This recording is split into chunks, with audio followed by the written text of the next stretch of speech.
think a lot about my formative years at the moment, and I think this started to happen probably more when my parents died in 2022. Music really started to become huge for me around 76 when I was 8, and I started playing the cello.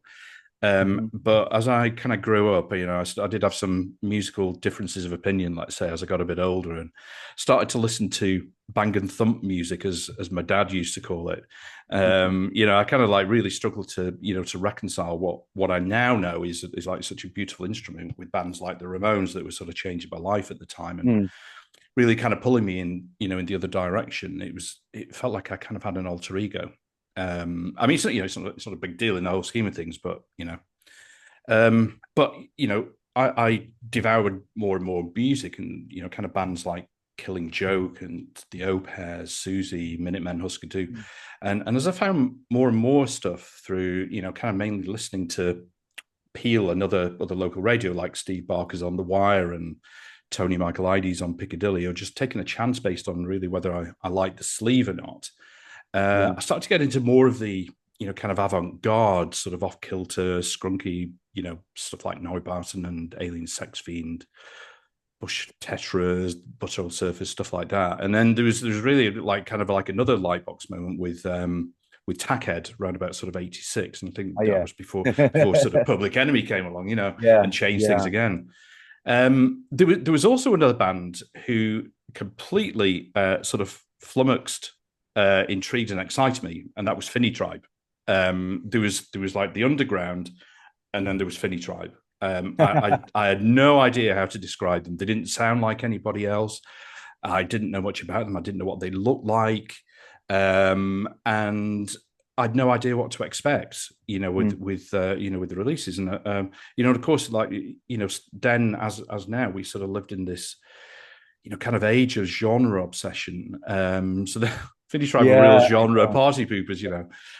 Um, so by the time I was listening to kind of Splashcare, or even sort of Detestimony, the frequent shouts of "turn that shit off," and I was very used to this, especially from the fellow that liked Dire Straits. But Finny Tribe, like they kind of like awakened this excitement in me. It was like listening to it was like it was kind of like I was through the looking glass, stepping into this other world that felt as distant and exciting to me as when I got those first sort of Killing Joke records. I never got to see them live, so now to have this sort of wonderful compilation of their 82 to 87 years called The Sheer Action of Finny Tribe, really diligently and lovingly brought to life by the band with tracks, some tracks I've never heard before, including some live stuff. Well, it's really worth the wait. And talking of waiting, thanks so much for being patient. So here's the Of clumsy sort course. of segue into introducing Chris Connelly. And I think Davie's Hello. going to be joining us hopefully in a, Yeah. in a, in a short while as well. So thanks for Yeah. coming on, Chris. It's really good to Of see you, course. man. Of course. It's very interesting that you mentioned your formative years with the cello. Mine was around the same time with the choir. Yeah, Um, it was I was mandated to join the choir, and it wasn't that I didn't want to join, but I just the idea of being on stage doing something was really scary. And yeah. but my singing teacher, my music teacher, when I was about 9, recognized that I could sing well, Mm, and you're in the choir, that's that. And we this is about 1975, and so we did Monteverdi. It was quite advanced in a way, and I yeah. got to go to Italy at that point. I got to go to Wow. Venice and sing in all these churches, and so I never, of course, as soon as my brother bought new rose, by the damned everything changed in the Changed, house. yeah. But I never lost that love or that young impression of being in a church singing. It Yeah, wasn't a religious thing. It was just being there and hearing that sound. It's yeah. always it's always been really important to me. So when bands like Current 93 came around, I was like, Mm, oh, this is kind of what I do. They were using loops of choirs and things like that. And yeah, that began to seep its way into Finny Tribe too. We'd sample from classical records and things like that when we got a sampler eventually. yeah. Um, so that trajectory is very similar to yours. It's And I think that the harmonies and the sonic palette that orchestra and choir bring to you made me and yourself probably look for rock music that wasn't typical or Yeah, yeah, records that were off the beaten path, recorded in interesting ways. I mean, I got very before punk happened, I discovered Can. mm, Uh, and that still to me has all these classical influences that are not rote. They're bizarre. yeah, Stockhausen, and not that I at 8 knew who Stockhausen was. I No, I didn't. But yes, the record sounded weird as fuck, and I yeah. really into them because of that. Well, I mean, talking about the choir. I mean, I had a similar thing as well. So when I went to high school, I remember like going and somebody, one of the older kids on my first day, basically saying to me, "Whatever you do, don't fail the Hi. musical test." Hi, Dave. Hi, Hello, Davie. mate. Sorry, How are mate. you? That's I'm good. okay. Report to my office after class. Yeah, I know, and I didn't do my homework yesterday. Shaved your mustache off. Yeah, I know. It just sometimes it just has to come off. Sometimes it just Totally. sometimes it just becomes like an irritant so bad that it just has to Right. come off. You And don't then want I to look like the your country needs you guy anymore. It's kind of time to start it again. yes. Yeah. Yeah, no, exactly. Yeah. It's funny. We were just actually talking a little bit about school, about Uh-huh. kind of like respective sort of school times, and Yeah. I was saying, I like when I was I'm 57 now, so when I was 8, that's when I first got into music, started playing the cello.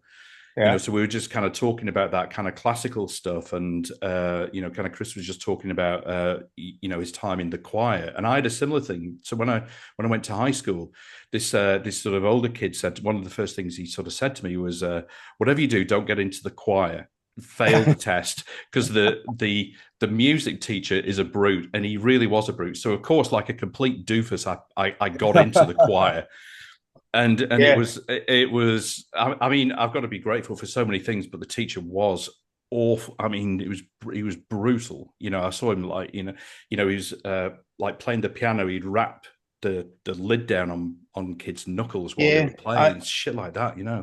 I think mine was as well. I was in the school choir Yeah, and the music teacher was called Pongo. yeah. And he was brutal. He was brutal, horrible. I expect like a rampant pedophile as well, probably. Oh God. Oh well, I was we called him prod because he literally would like sort of prod you in the face with this. Oh god, I it mean, was it was we got to the point in school where we kind of took the Mickey so much that we were asking for the belt almost. yeah. Yeah, I know those kind of teachers. Yeah. I think we I, gave I one. like I liked my music teacher, and I actually have kept in touch with him a little bit over the years. But Wow. I do remember one thing he said to us, which was really stayed with me. And he every like once a month there would be a music club.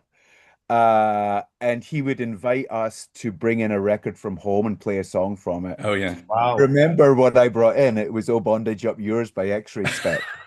And which at the time was just I played the shit out of that song. I loved it. And he said, you know, I think that if you're older and an adult and you're listening to this kind of music, then that's really sad. And so I'm a really sad guy.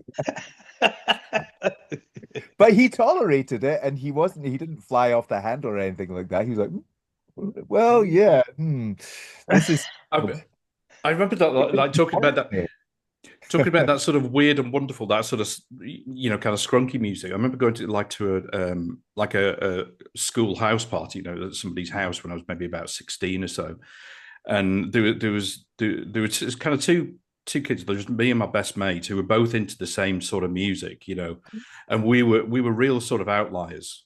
And talking about like Anstoot Center Neubauten, we were trying to convince the people that were sort of running the record player to let us put some pneumatic drills on. And sounds you can like imagine you we got fairly short thrifted. in the room, to be honest with you. I mean, he wouldn't even let us put the fucking fall on or something like that. It was just ridiculous. But having said that, that I mean that did teach me. I suppose I didn't realize it at the time, but kind of looking back about the importance of kind of people that you hang around with, and having those kind of common sort of threads and common things that kind of bring you together and keep you together. I hadn't seen him for like 30 years or so, and then we got back in touch, and it was just like we never spent a day apart. Yeah. It was so weird. I think adults in those days were genuinely scared of the music that we brought them. It was a shock. A divide. Yeah, and I mean, also, yeah. Sorry, carry on. no, I mean, it was quite. I mean, it was like nothing else, really. That music. So it probably was a shock if you played sort of somebody bashing metal to your dad who only listens to, I don't know, Beethoven. Yeah. Yeah. And in that in itself is a conservative classical musician. It's not like that's even there wasn't any real kind of well, my dad certainly didn't. He only listened to sort of very conservative classical music. I think they had an album by what's his face, the oh my, Bridge Over Troubled Water. What was that again? Simon and Garfunkel. Yeah, so my mum and dad. My mum and dad had only pop record. Yeah, that's the only pop record. Yeah. Well, I think I noticed back then, as opposed to now, it wasn't unusual to see your friends' parents who didn't really have any kind of music. Yeah. Like they have 5 records or something like that. And it wasn't, it was almost like a concession, maybe in the 60s, like, oh, buy this music center, with a radiogram. It just wasn't like, the adults around me, apart from Andy's dad, really, really loved music, like played a lot of classical music. But a lot of my friends, if I went to their houses, there wasn't anything. And there would be maybe a token Simon and Garfunkel record or John Denver record, even worse. Yeah, I recently discovered that my mum used to love rock and roll. She would go dancing around south of Scotland to lots of like rock and roll dances, and that I found a record one day, Bill Haley and the Comets, and I only discovered, I don't know, a year ago that was my mum's record. Wow. Now my mum now says that she doesn't like music at all. The only music she listens to is Kenyan folk music, because she was born in Kenya. But she doesn't like music. She doesn't understand music. She doesn't like it. She just, when she hears any music, it's almost like when she got to a certain age and became an adult and had children, that music was gone. That was it. You didn't listen to music anymore. It was shut off. Yeah. No, I understand that. And in a sense, we as a band or our peer group, we kind of had to start from ground zero. There was, without stating the obvious, there wasn't playlists and Spotify and all that stuff for you to curate your life. I mean, we had John Peel, and that was it. If you wanted to do something, have something that was more avant-garde or something different, or you just took a chance at the record shop, and or it was word of mouth. We didn't, your dad didn't say, "Oh man, you should listen to the Talking Heads, they're great," like hey man. It didn't happen. It was up to us to find it. And I think that, I mean, my daughter and I regularly have conversations about Kim Gordon records. It's like I never had that kind of level of relationship with my dad because I didn't understand Beethoven. Absolutely, yeah. Did you like Kim Gordon? My dad. Yeah, he's going out with her now. But the other thing for me was like the Saturday morning record shop. It was like going to another class at school. Yeah. And those people that kind of educated you and like spent time actually talking about records as opposed to just being a retail outlet where they want you out of the shop as quick as possible. Yeah. I had that because I mean I was brought up in Lancashire in Chorley, and I remember there was sort of 3 or 4 like record shops, just sort of independent record shops. But I used to spend, all my, kind of teens and pre-teens sort of going down there. And it was literally, I think, like Chris said, it was about the, for me, like a lot of the time, it was about the artwork. If I liked the look of the sleeve, that would be okay. It was, and I think I said, like I said in the intro, it's like going into this other world that was very different to the world that I was living in, and it was like kind of like this exciting thing of kind of getting back and sort of taking it out of the sleeve and just devouring the sleeve and all that. A friend of mine equates 7-inch singles to sweeties. He says like they're just like sweeties. They're just like the most amazing things because like you open them up and like then they just burst into you. Yeah, when you kind of knew that a single was going to be released, you would go down to the record, and if it had been delayed, like they hadn't received the post or whatever, devastation. I'm still bitter about not getting The Day the World Turned Dayglow on orange vinyl. I've got it. Well, I have it now, so shut up. But I went to Virgin on Saturday morning before they were open, and all they had was the black vinyl one with no picture sleeve. It came out the day before. What happened? Yeah, I miss those days. They were exciting. They were exciting, weren't they? Yeah. I mean, like when you kind of when you were growing up. I mean, I know, like when you're kids, you just kind of like get together with people. I'm just interested because I'm always interested in how people kind of get together and then sort of state what makes them sort of stay together as well. I mean, what was it that, like if you can remember about yourselves that attracted you to each other, if that's the right phrase? Well, me and Andy were from the band. Andy McGregor was the guitarist. He also designed the cover for the Sheer Action. We had been friends since we were 5. So it kind of started there. And then, it was mostly his schoolmates that became the band. But it was around 14 that I met John and Philip. Yeah. And, before we were a band, we were just sitting in whoever's houses and listening to records and talking like you or going out for walks or whatever teenagers did back then. We weren't big glue sniffers, and we weren't terribly naughty at that point anyway. And we were just, I guess getting to know each other. There was a friend group and the group out of the friend group. Yeah. I mean, it was a particularly fertile time with music as well. Yeah. Coming out of glam rock and coming like mid-70s, early 70s, mid-70s into the late 70s was an incredible time for music. Yeah. From Bowie to the Sex Pistols and everything else in between.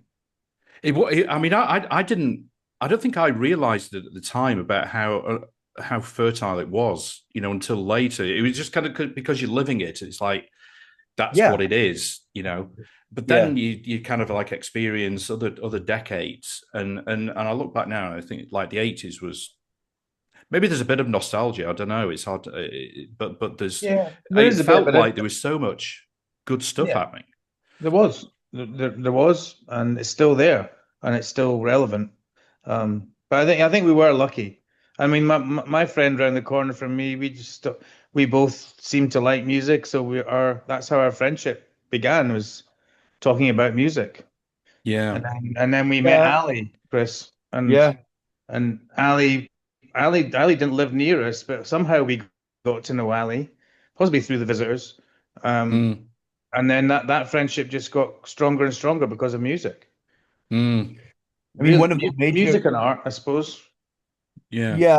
One of the major things one of the major differences between what happened before and this time was that the DIY ethic, the fact that the lid had been blown off by people like Mark Perry and alternative TV, where, when I first heard the Sex Pistols, I didn't realize that we could do that, But then a few months down the line, when independently pressed singles were coming out, from everywhere, I realized that wow, people are making their own records, and if you can't afford a record, you can do a tape.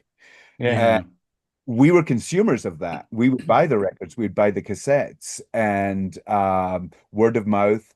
Rough trade mail order was a great resource of buying the weirdest looking things you could Yeah.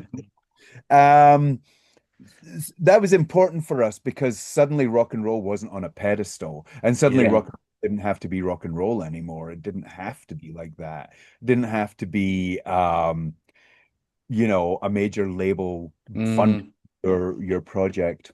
And so many bands went ahead in those days, and in Scotland it was the same. I mean, Fast Product, Postcard, um, these were all independent labels that were doing really, really interesting things, especially Fast. I mean, they put out Being Boiled by the Human League, which Yeah. Yeah, was such a radical single And it was.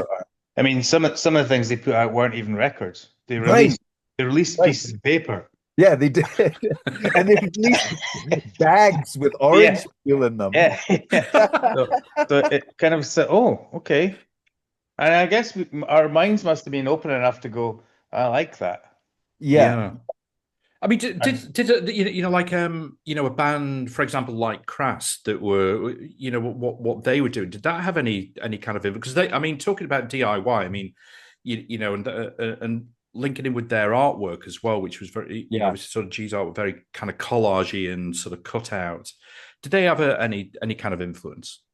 For me, yeah. I mean, I saw them a couple of times, and I really actually I saw them once, and that was at the Last Wade High School.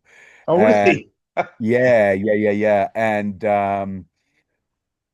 myself and Andy and Philip and John were all members of the Edinburgh YCND, the Youth Campaign for Nuclear Disarmament, which is where we did of our early gigs. They were sponsored by them. But Crass played, and it was a multimedia event, and that really was something. They all dressed in black. They had these sort of black and white flags behind them, and they had films playing, and it was really, really great. Almost almost choreographed in a way, and it was so visceral and violent as well. Like the audience was kind of on the edge, and they had a reputation for attracting right wingers to their shows because they were so radically left. Um, so all that danger was there, and it was, highly entertaining. It's probably not the phrase they would like. It was really, really highly entertaining. Yeah, I still listen to them. Yeah, I've recently got a whole load of the reissues, Uh-huh. and it's I don't suppose maybe I didn't like the music so much way back then, but I think I appreciate it more now. Yeah. Also, I understand it better, and they're still there. They're still working. They're still yeah, doing stuff. They still believe in their project. yeah. Absolutely. They Um, also were recorded really well. John Loder recorded them. yes, yeah, And yeah, so these records are really super good sounding, like the drums yeah, and the guitars and everything like yeah, that. yeah, It's interesting how the message and the sort of the ethos still holds true. You're talking like, what is it now? 40 odd 50 years. years, Yeah, 50 or approaching 50 yeah, years, yeah. kind of later. And Yeah. they're still, held in that with that, again, I don't know if reverence is the right word, but, it's almost like as a kind of like an authority for DIY, which is kind of like that sort of phrase just gets overused now, like answering an email on your own is considered DIY. But, thinking about what you were doing, then was, with limited equipment, picking up equipment when you could, that Yeah. was that was it. That was the real deal. I mean, we would carry our amps and guitars to gigs. I mean, Yeah. literally, we would walk. Remember, Walk with I remember the playing at the Pleasance Theatre Yeah. in a few times, and we'd just get our stuff from the practice room and And just walk walk. in the We rain, probably. didn't even have a donkey. much more DIY can you get? I mean, Crass had a van, so we're more anarchist than Crass. And because we got this one bus called the Beef Bus, and it broke down all the. Essentially, we walked to London. We certainly did a lot of walking, a lot of pushing at various intervals.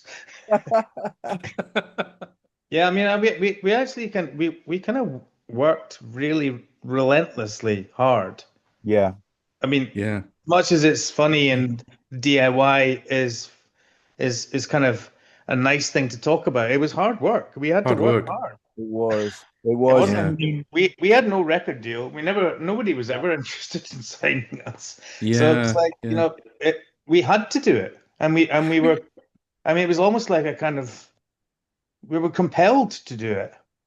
I mean, we rehearsed almost every day. Yeah. I mean, that sort of, you know, just as an example, not getting, you know, signed for a long time, or the hard work and, you know, feeling like outsiders. I mean, I mean, because you know, you were young lads then. I mean, how did you handle that? Was that tough to kind of handle? Or did you just get on with it and do it? I think we just got on with it, really. We had nothing to compare it to. Yeah. There was, I mean, I remember feeling frustrated when, you know, there was some gig we wanted, or some, you know, something we really wanted to do and we didn't get it. I mean, I felt frustrated. And it was, you know, it was hard work. We were not a very user-friendly band. We were an insular bunch of people, and also our music was challenging. And, you know, I remember Davie and me talking a few weeks ago, the bands that we felt kinship was, it was almost like we got up and running and all of them split up at the same time. The Fire Engines, Joseph K, Visitors, everyone. They stopped. These were bands that we had something in common with, whether we were friends with them or not, whether we knew them or not. They're people that we really respected, and their music was out of left field. But then they were gone. And in the early 80s, there was you remember this major change, probably globally, but around us, suddenly everybody in Edinburgh wanted to be, you know, fucking Cliff Richard or something like that, you know. It was all this fucking mush that was coming out. It was horrible. Yeah. And all these bands got signed to Polygram and Universal. And then, you know, you sound like Blue. Bargain Bin Simply Red. Fuck right off. Hue and Cry. I know. Oh God, yeah. So there was no one. We had nobody to play with anymore. You know. I mean, I mean, there's like the Fire Engines and Joseph K and Orange Juice. I think they just burned so brightly and then the light went out. They just didn't have enough energy. And they were kind of more glam, I suppose. They were sparkly and bright, and we were dark. I don't know. Yes. We had a different work ethic, but there was a lot of similarities. Yeah, the Visitors were probably we had the most in common with. Yeah. I feel. And also, I mean, one of the things that really broke my heart when the Visitors split up was that I had watched the Visitors on this trajectory of creation that was so fast. Like, they were, you know, traditional instruments, bass, drums, guitar, keyboards, and vocals, blah, blah, blah. And then very quickly, over weeks and months, they'd add other instruments and other influences and work on these extreme time signatures. I'll never forget the last Visitors gig. And that was at the nightclub, and they played at like 1 a.m, and they played for about 15 minutes. And it was so amazing and so violent and so loud and just unlike anything else. And then bam, they were done. And 2 or 3 singles, a couple of Peel sessions, and that was it. And you Yeah, I know, mean, they got to the point of, well, I don't know whether they actually signed to 4AD, were about to sign to 4AD, yeah.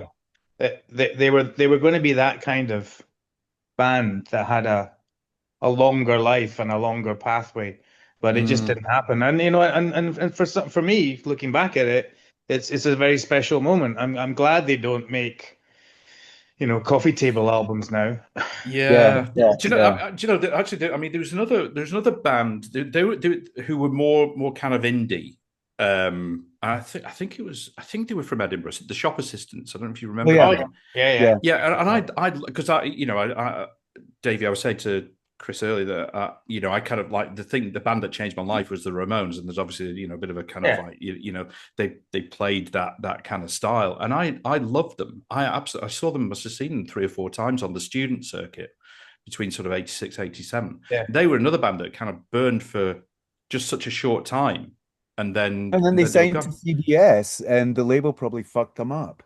Yeah. Yeah, Oh, and Yeah. but it's just having that kind of short anthology that they had was just amazing, and it's kind of like yeah. I sometimes feels that's the way it should be. Yeah. No, you're right. You're Yeah. right. Yeah. It I was mean, just, with the visitors, I don't think they were done. no. I just don't. I just Yeah, think they should have at least got to the point where they did an album. Yeah. mm, It was not over for me No. because I could see that creativity. The shop assistants were a completely different kettle of fish. They had mm. a loose formula and they played this pop music, and I really enjoyed them. I love that song "Somewhere in China." I think it's a brilliant Yeah, song. yeah, beautiful, isn't it? Yeah, But they could be done at that point. Yes, they could be yeah. done. The visitors, it was stop, just carry on, do it. Well, this is the interesting thing, isn't it? With the kind of the style of music, with somebody like the Shop Assistants, it's okay. Well, if they'd have carried on, where do they go from there? Yeah. It was, with all due respect, it was a formula, and Yeah, that worked. But you guys had so many different kind of influences. It almost like doesn't matter which way you go because people understand that that's what you're about, if that makes Yeah. I sense. mean, I kind of miss those. I mean, not nostalgia wise, but I kind of miss those days because they were entirely creative. We had no other things on in our lives. We just Mm, did that. When later on, and I won't go into later on, but when we became much more determined by other people, mm, like when you eventually sign a record label, then the whole thing changes because yeah, suddenly yeah, you've got this person beside you who goes, well, maybe that's good, but maybe do this. I mean, yeah. the original Fini Tribe did what we did, and it came out of our minds, and nobody else interfered with it. yeah, It's And we perhaps we didn't succeed because of that, but in many ways, I find that, and having looked at it now, and as the rest of the band and our Chris, and we've all kind of been together doing this project, it's brought home to me something that was actually very, very special and mm, cannot be repeated. mm, yeah, And sort of innocent in a way, but also pretty damn fucking good. yeah, mhm. I mean, yeah. some of the stuff I've Absolutely. listened to recently it's just like extraordinary, some of the stuff that's on that album. And like Yeah, you hear it in the background, you hear all the work going on in the background, you can almost hear the kind of cogs turning. And it yeah. was it was it was very pure. And I I guess it had its time, and I'm very, I'm delighted that it's happened now. I mean, Yeah, I think it's a beautiful thing to do to bring that music out, and sort of Yeah. show it out there to people who, are either too young, first time around, or just didn't get to hear it through for whatever reason, didn't get the radio plays or just Yeah. whatever. Yeah. But to be able to now kind of experience that, I mean, I think to not do it would have been Yeah. sad. So I'm really Yeah, pleased that you've done it. I think it would have been, and I'm very proud of it. I think we're all very proud of it. But it is of a time, but I think it was a very special time in that our generation had. I mean, And again, I don't want to be nostalgic about it because the new generation of young people have a different thing, and yeah. they will cherish that. But I'm glad we've done it, and it's very special. Yeah. I mean, to me, when you talk about things being innocent and pure and the music, my mind immediately goes to those times in the rehearsal space where there Yeah, was yeah, nothing else but yeah, us yeah, working on a part yeah, yeah, over and over and over again. yeah. And it was not a chore. No, it was It joy. was wonderful. And then joining all these bits together live in the rehearsal space and playing them, and all of a sudden you've got a new piece of music. Yeah, And yeah, it really came from silence. It came from nowhere. We would we when we started playing together, we didn't really know how to play. Simon, the drummer, yeah, Simon McGlynn, was a really accomplished drummer. Mm, But we were all just like feeling our way around on these instruments. yeah. So, we didn't have anyone, like Davie said, from a record company saying, I don't hear a chorus. And we did Where's the fuck middle eight? choruses. Where's the middle eight? What And the fuck's a middle? I still don't know what a middle eight is. middle eight. I do know. I do know what a middle. You just haven't had the occasion to use them that often. No. Yeah. But it also, it really built our friendship as well. I mean, we lived out of each other's pockets. And, we were all completely broke, so we didn't really have much choice. We were forced to do it. No, we had days and days and days because we're all on the dole, and we could just, you know, commit to going down to their rehearsal space, early in the day and working through until we had something. I, And I think that the influences of our lives we'd bring back to the rehearsal space and bring them to life through our instruments. I remember a few years ago, I talked to Alice Nutter from Chumbawamba, and she was talking about their early days when they first got together, which I think was around about 82 in Leeds. And she was just kind of talking about how they lived in a squat together, and they kind of like pooled all their money. It all went into one pot. They did everything kind of communally, and she said, actually then, because they must have been, I don't know, probably 18, 19. That was so powerful. That feeling of kind of being in a gang, in the positive sense of the word gang. It was just like kind of it. When they were facing either people giving them shit for their politics or whatever, it was just like that kind of togetherness was just so powerful for them. Yeah, for us too, as well. I mean, we did a lot of things together, and it was definitely the most important thing in my life. All the time, I I mean, thought of the band all the time, and we did so much together as well. there wasn't really an awful lot else to do if you weren't Yeah, doing something like that. There yeah, was technology. There was no. I mean, Yeah. Edinburgh cinemas. We would go to the cinema, yeah, but theater possibly a little bit. But there was nothing else. There would like you had stuff to make. There were no telephones, no mobile phones, none of that. So you yeah, which is kind of like its inspiration in its own way, isn't it? Because you have yeah, to really use your imagination to to yeah, do stuff. yeah, yeah. Otherwise, you're just going to go barking. It's interesting. I read the book. I think is it Simon Raymond who wrote that book, Rip It Up, yeah, yeah, um, about independent music. And he talks about being a kid. He's our age, and how incredibly long the summers were. yeah. Like Yeah, there was, you yeah, really had to invent your own fun. There was, you did. oh, my parents wouldn't take me to the fucking fun fair, No, there was no fun fair. No clowns, nothing. Planned. You'd be hitching along the motorway with your equipment to go and play at the fun fair. I know.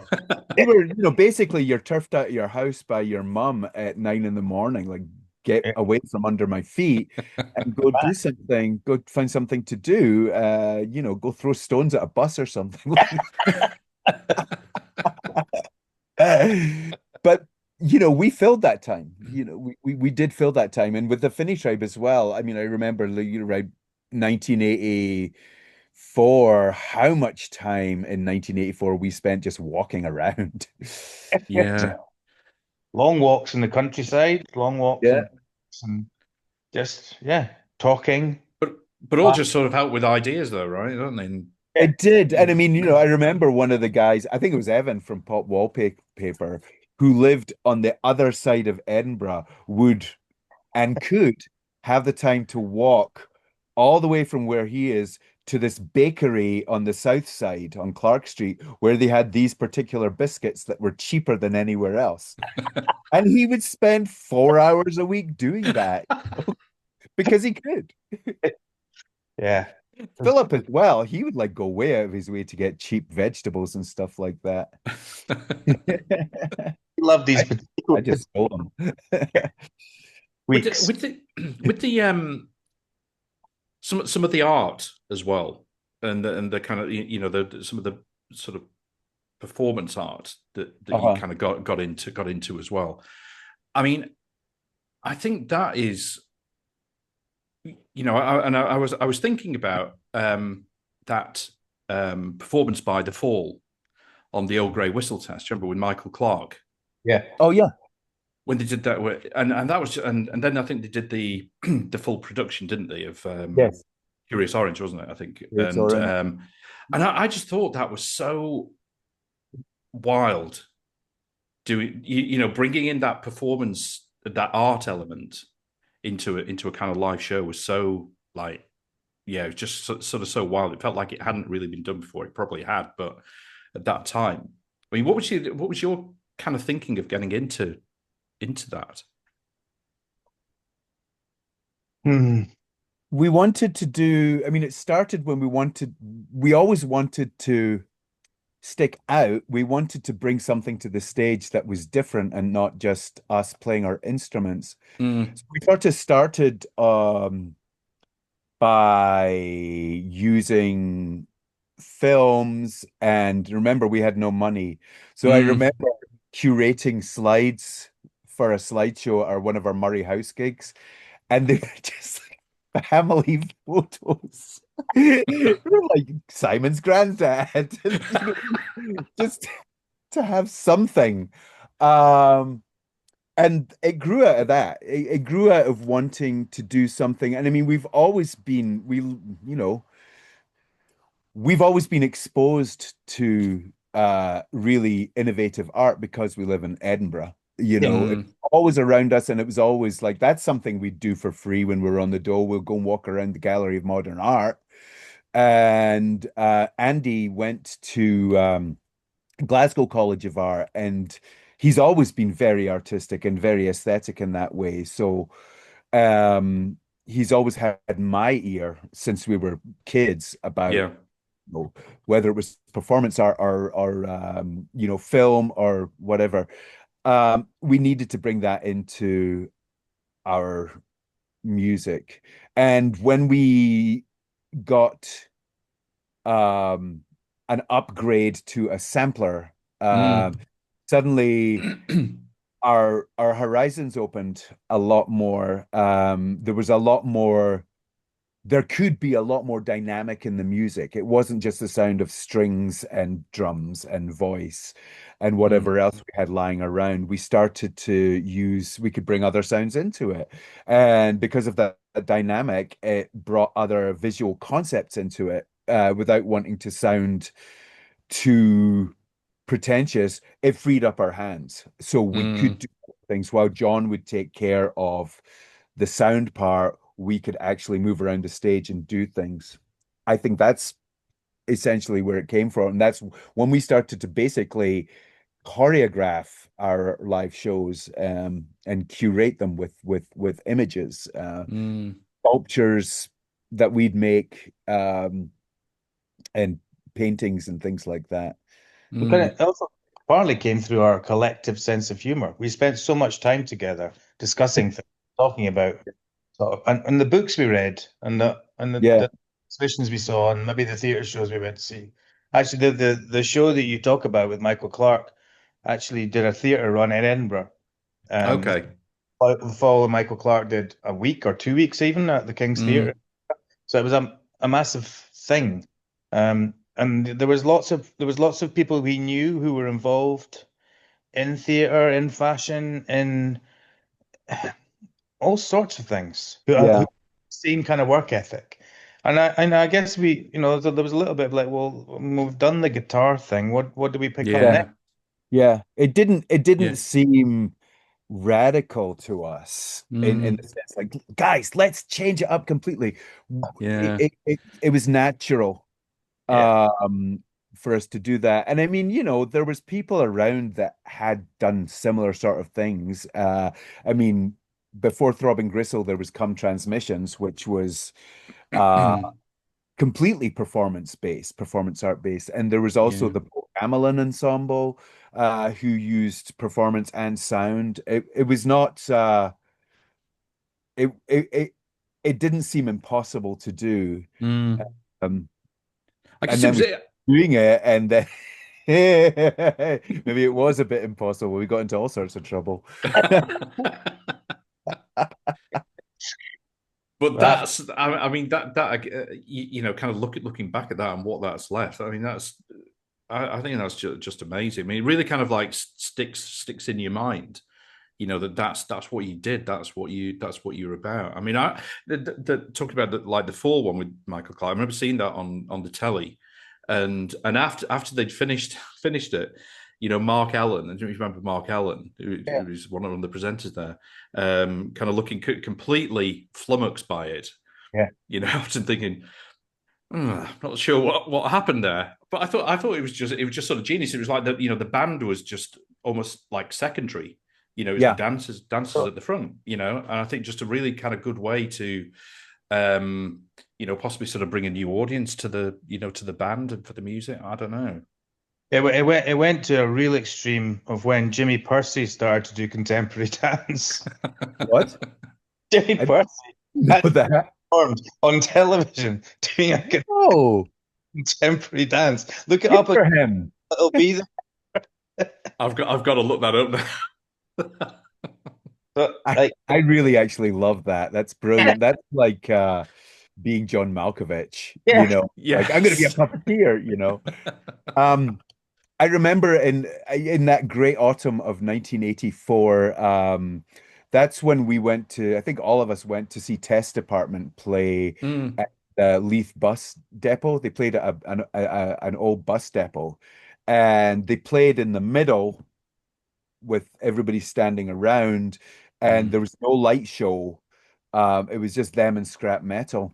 Wow. And that was a game changer for us, I think. What was so great was that they'd clearly rehearsed and everything like that, but there's absolutely no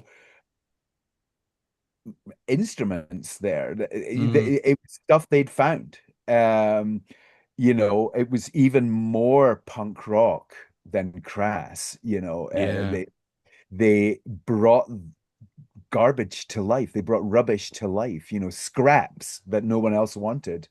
But it was looking at a performance. It was not a rock band anymore. This was not rock. This was something radical. And at that time in 1984, that was around the time that Strategies Against Architecture by Neubauten came out. And so there was definitely a buzz regarding ditch your instruments, fellas. We don't need to do this anymore, and it was exciting. Did that feel, kind of doing that? Did that feel more radical, like and almost like a kind of natural progression? Doing the performances? Yeah. Well, it felt new at the beginning. I guess you're always looking for change, aren't you? Yeah. Yeah. And it was, you know, it was something that we didn't enter into lightly. We Mm. wanted, we're going to do it, we're going to do it well. As with everything that all of our endeavors, if we were going to piss off people, we're going to really piss them off. Uh, I mean, this was so far away from hue and cry and hips way. You know? It was, but at that time we weren't doing it because of that. We weren't like, oh, we'll show them. We were drawn towards it. It seemed natural to us. But when we're doing it, you know, there was a lot of hiccups. Davie broke 3 ribs.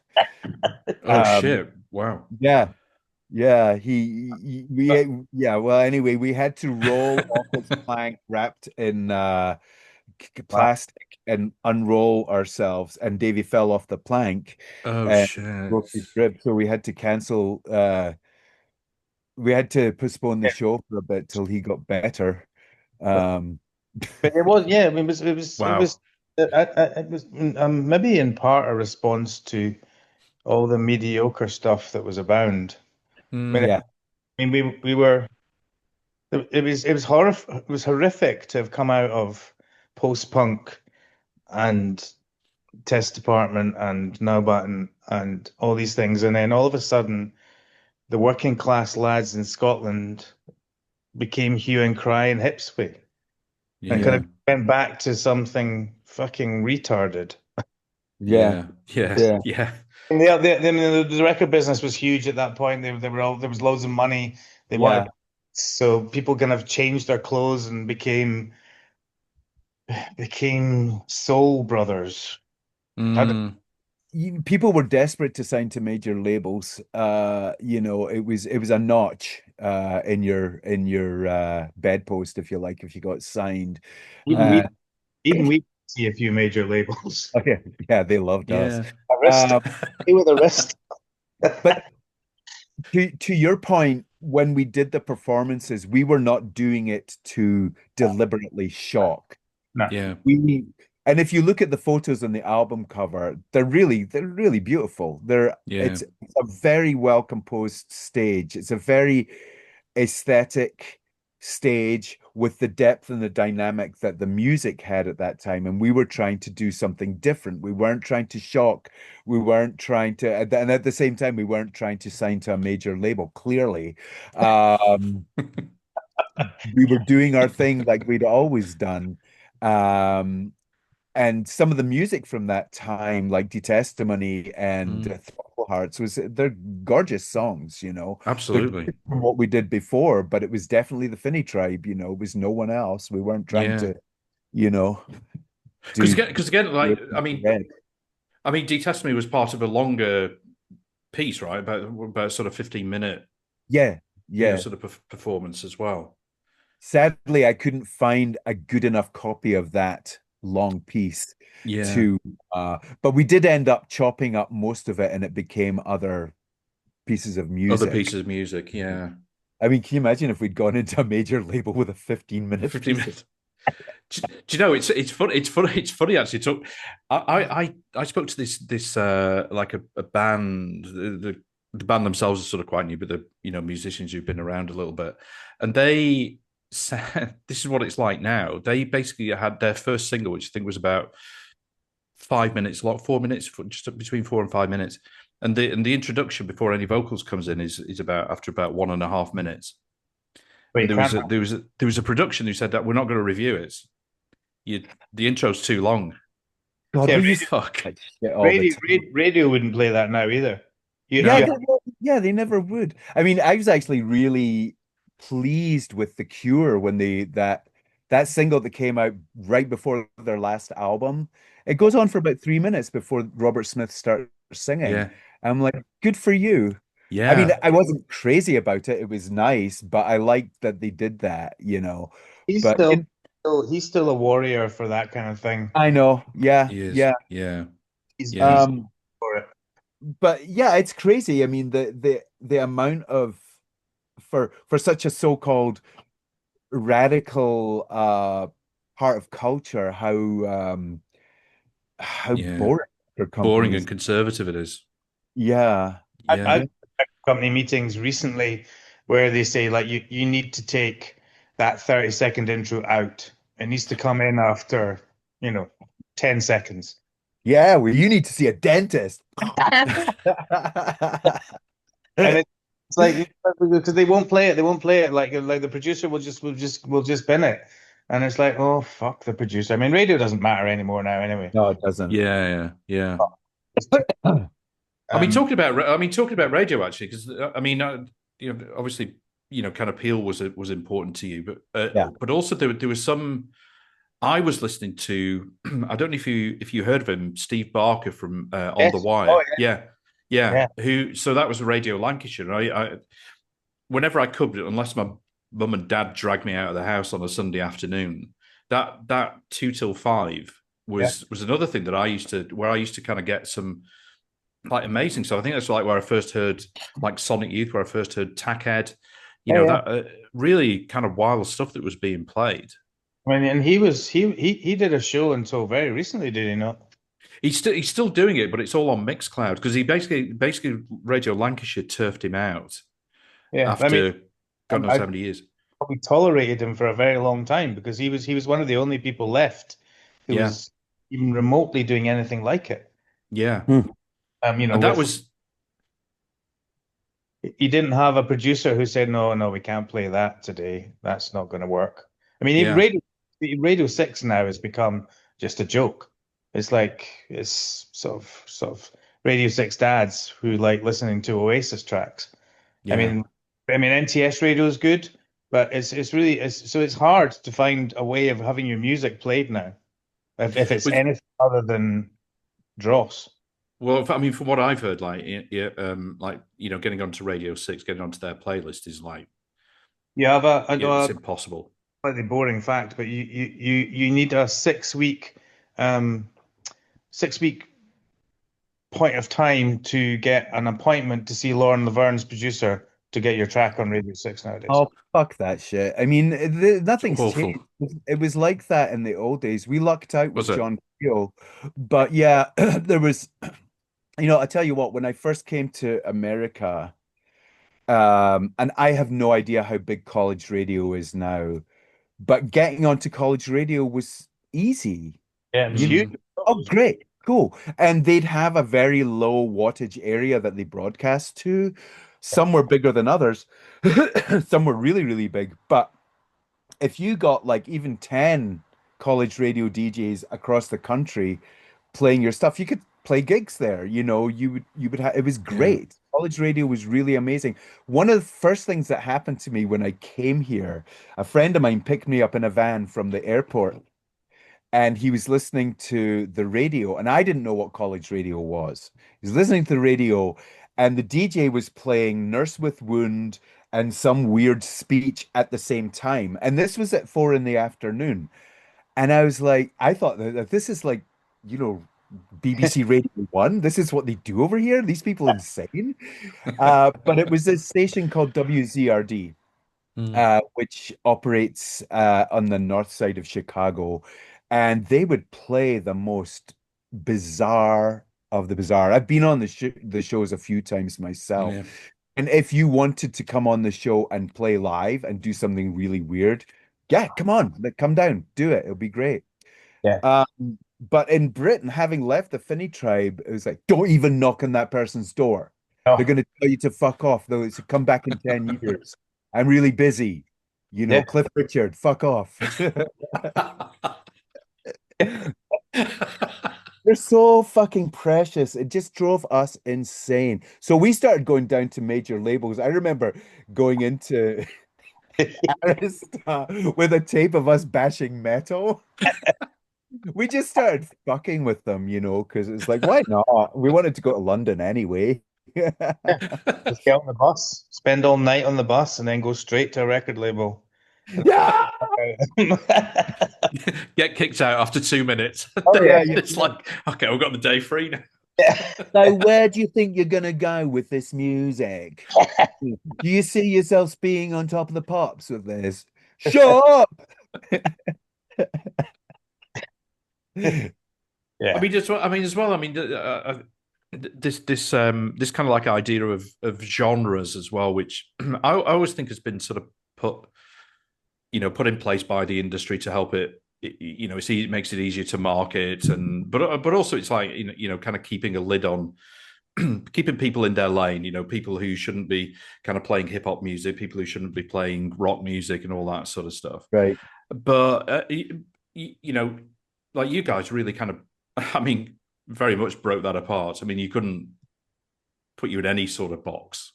The record labels must have been thinking, "What the fuck?" How are we gonna market this? Yeah, because that's all they're interested in. It's like the commercial. It's not about the art; it's about the commercial. Yeah. No, I don't think that. I think we were pretty much unmarketable. I don't think there was no particular sound. There's some things on the album that are almost pop, and then there's things on there that are just noise, and so you couldn't market that. They also don't have the minds to do it. Yeah.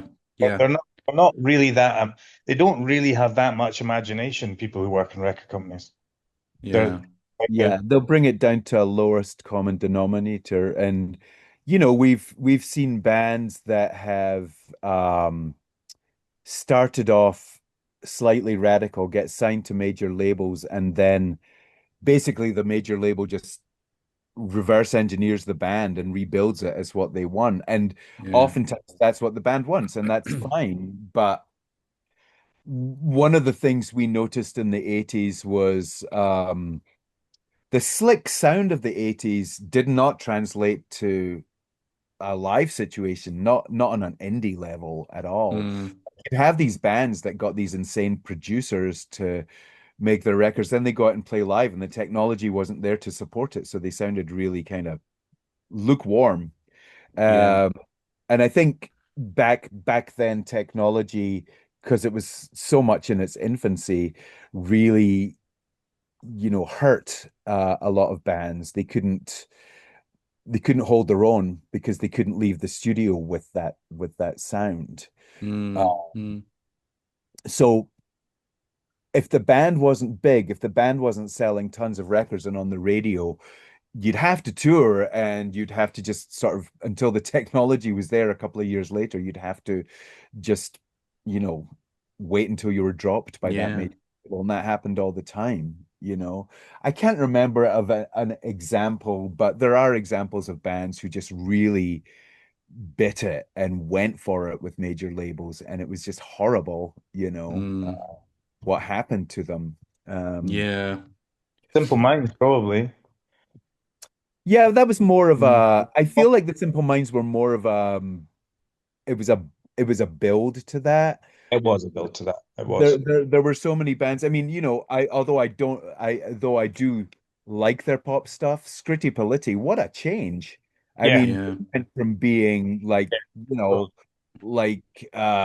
this agit, scratchy sounding, but really cool band. And then they came out with Would-Be's. I think that was probably the best, a really good example, because I really loved that record.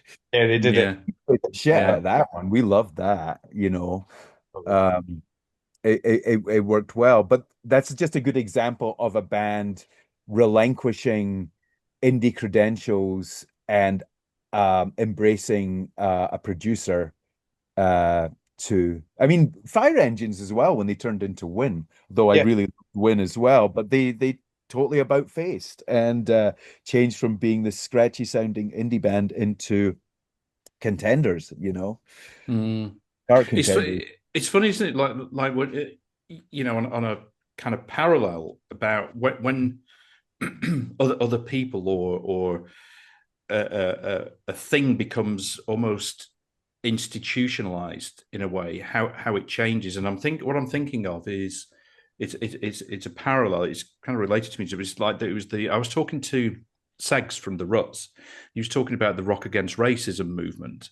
When it kind of first started out, about that basically kind of like them and Misty and Roots, and it kind of started at that sort of grassroots level, small, and it was like a nascent movement.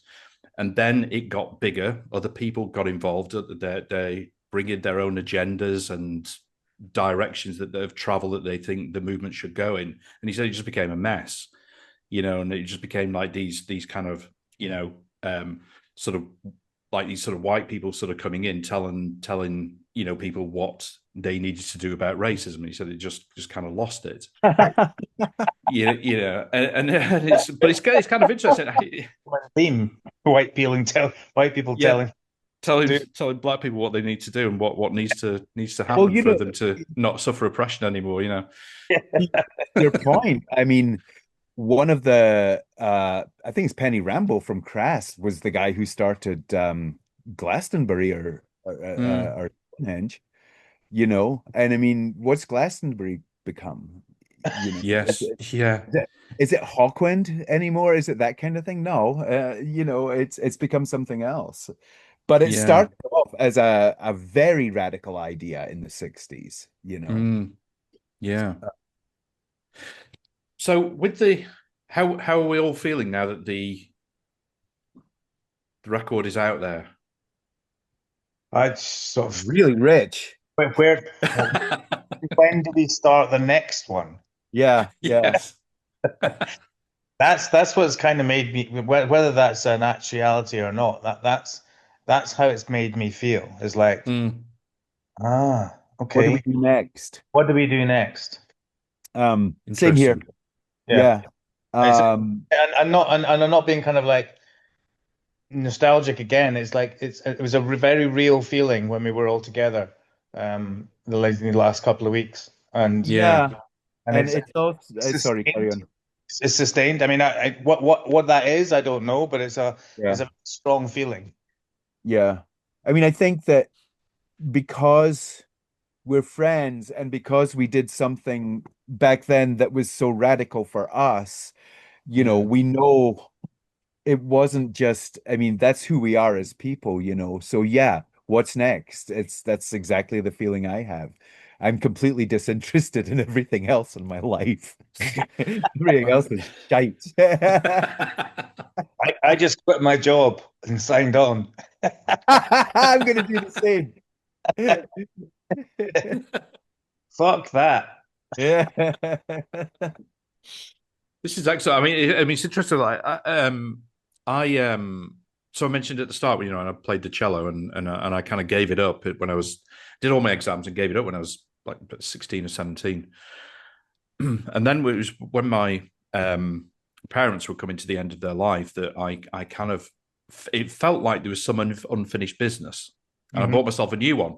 And I'm just kind of thinking of a sort of parallel in my own life to perhaps what with doing such a big event for you doing this, that it's like, okay, yeah, it's not nostalgic, but it's like we really had something then. Yeah, and it's it's worth hanging on to. Yeah, and I don't know. I think that I'm 63 now, and there's for a long time people have sort of got to the end of their working lives and retired and gone played golf and bought a house in Spain. Yeah, I have absolutely no intention of doing that.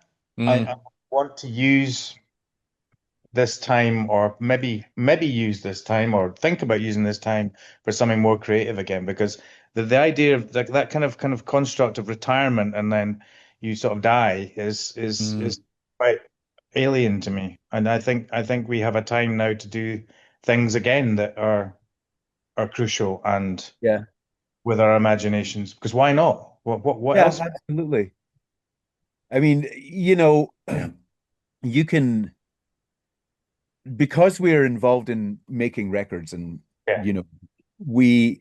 the onus is on a lot of bands to reform and play these classic albums again. It's not like that. It's more like, well, it's always been there. This creative spark has been in us since we were born.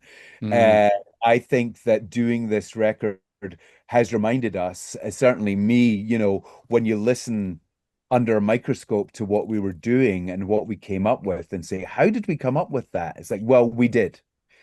We came up with that. I don't know how we came up with that, but we did, and it was great, and it's still there.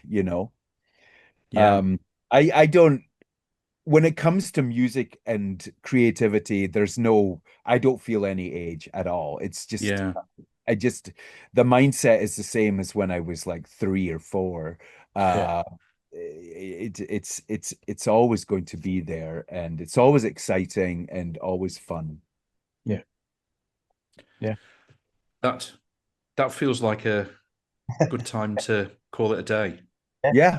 That was great. fascinating. That was really, really fascinating. A lot of fun. And I've got to say, I mean, I'm totally with you on that as well. I totally with you. I think what you put together is incredible. Yeah, I think people sort of put that, that's something I did when I was a different age, and now that I'm a different age, I shouldn't be doing that sort of thing. Why not? Why not? Right, you've actually got more freedom. Exactly. Potentially to And do. you know what? Yeah. Golf's shite. As Billy Connelly said, a good walk ruined.